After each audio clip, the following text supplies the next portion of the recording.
I'm Brent Waller. I'm the sole environment artist on Windbound, which means I create all the backgrounds, all the environments, trees, landscapes that you'll see in the game. One of the things we wanted to do right from the very beginning was kind of take a step away from Satellite Rain, which was that dark, gritty, neon kind of world. And we wanted to do something that was really bright and colorful.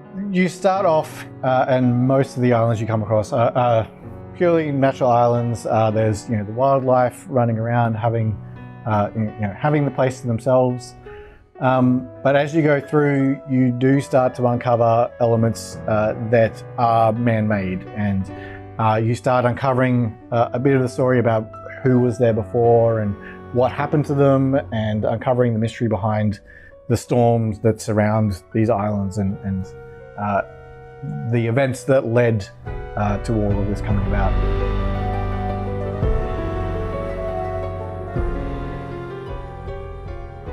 Part of the story is you've got this big storm, which is in itself is kind of a mysterious force that's holding you in this place, and it's kind of trapping you here as like a Bermuda Triangle type place of this untouched land, untouched by time, but has remnants of people who've been there before. The nature of the game being procedural wasn't the plan from the beginning.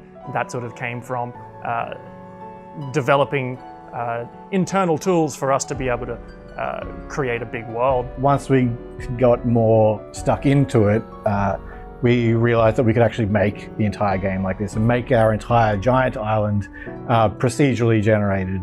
And then when we eventually moved on to having multiple islands, it made sense that each of those islands would then be their own procedural generation.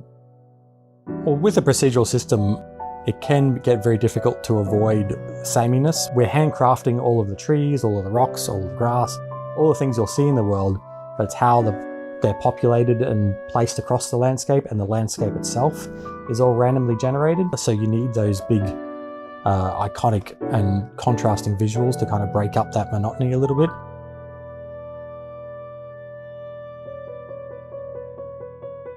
We've got these big pink forest biomes that are they're somewhat rare. You might see them in one every 3 or 4 forest biomes, but they're very visually striking and you won't forget it.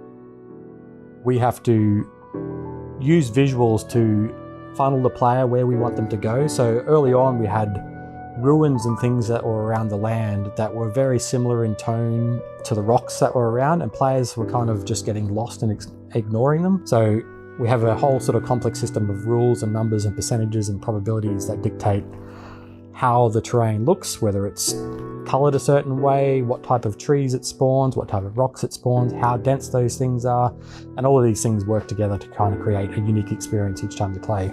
We wanted to straddle that idea that it is a kind of believable and relatable world. If you need to find some wood, for example, you'll go to a forest, or if you need some bamboo, they'll be in a bamboo forest. Relatively later in the development, Brent started creating these little bespoke little islands that'll appear around the world. They're a little bit more unique. They've got little bits of treasure or resources that can help you, and I really love just seeking out those things and going there and running the boat up into the sand, running up, getting some nice little bonus, hopping back on the boat and sailing away.